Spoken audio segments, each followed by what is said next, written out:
8th grade कक्षा 7 विषय विज्ञान पाठ 14 विद्युत धारा और इसके प्रभाव।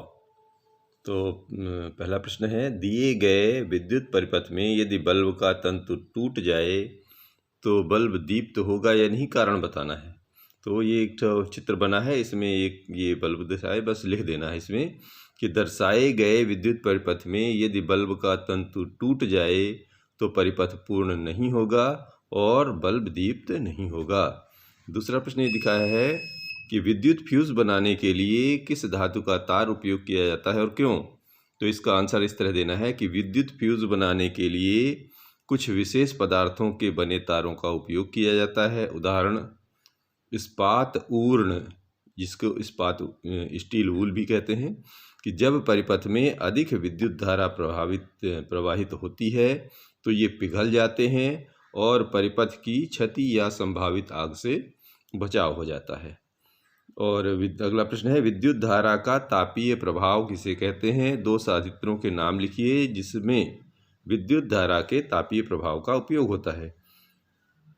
तो इसको इस तरह लिख देना है कि जब किसी तार से कोई विद्युत धारा प्रवाहित होती है तो वह तप्त हो जाता है, इसे विद्युत धारा का तापीय प्रभाव कहते हैं। अब इसके दो साधित्रों के नाम लिखने हैं।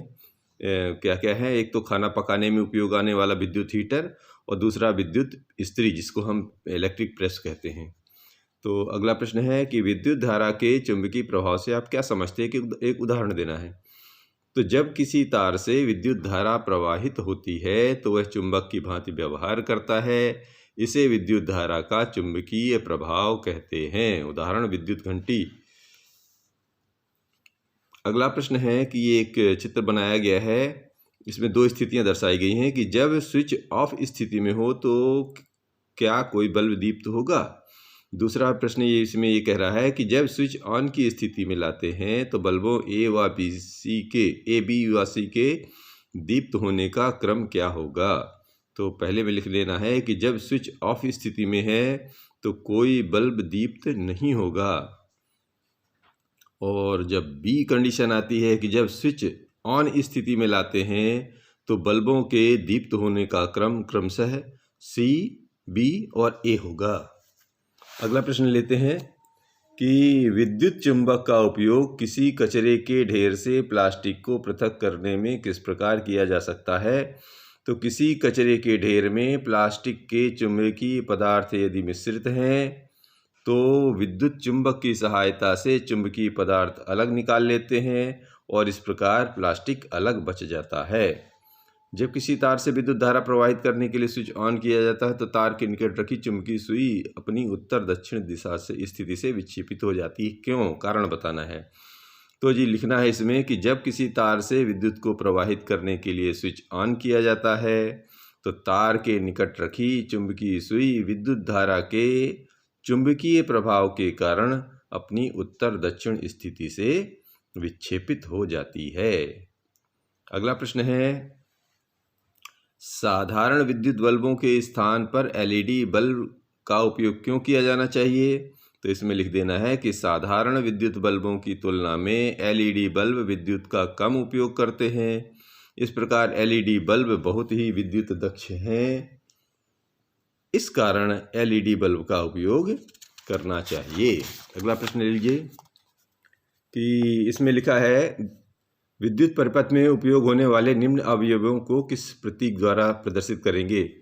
तो ये जी हर प्रकार के प्रश्नों में आता है, इसलिए हमेशा ये जनरल नॉलेज के भी प्रश्न है कि विद्युत सेल को बड़ी रेखा और छोटी रेखा में धन और ऋण लगाकर प्रदर्शित किया जाता है इस तरह, और विद्युत बल्ब को इस तरह गोल गोल एक गोल के अंदर तंतु बना के लाइन खींच देना है। स्विच ऑन स्थिति में दो बिंदुओं को मिलाकर जोड़ दिया जाता है, ऑफ स्थिति में इसको काट देते हैं और बैटरी में कई सेल इकट्ठा कर देते हैं और संयोजी तार में एक पतली सी रेखा खींच देते हैं। इस प्रकार ये हमारे उपयोग होने वाले अवयवों के प्रतीक बन जाते हैं। अब उपयुक्त अवयवों का उपयोग करते हैं परिपथ आरेख बनाइए जब स्विच ऑन में हो और दूसरा जब स्विच ऑफ स्थिति में हो। तो ये जी इधर इस तरह फोटो बना लेना है। ये देखिए परिपथ पूर्ण हो रहा है, स्विच भी बैटरी सेल लगा है, बल्ब जल रहा है और ये दो तंतु जुड़े हुए हैं। तो इसमें लिख देना है कि जब स्विच ऑन में होगा तो इस स्थिति में बल्ब दीप्त होगा। दीप्त का मतलब जलेगा। और ये दूसरी कंडीशन दिखाई गई है, इसमें बल्ब जो है लगा हुआ है और जल नहीं रहा, सेल लगा है और ये डिस्कनेक्ट है। इसका मतलब है कि ऑफ की स्थिति में है। ऑफ स्थिति में है तो क्या होगा, जब स्विच ऑफ स्थिति में होगा तो बल्ब दीप्त नहीं होगा, अर्थात नहीं जलेगा। अगला प्रश्न लीजिए कि विद्युत घंटी का परिपथ बनाते हुए उसकी कार्यविधि समझाइए। यह धारा के किस प्रभाव पर कार्य करती है। तो इस तरह कुछ एक चित्र बना लेना है। इसमें ये कॉइल लगा लेने हैं और इसको हथौड़ी से जोड़ के सेल बैटरी बना के एक पॉट लगा देना है, जिसको जैसे विद्युत घंटी में होता है।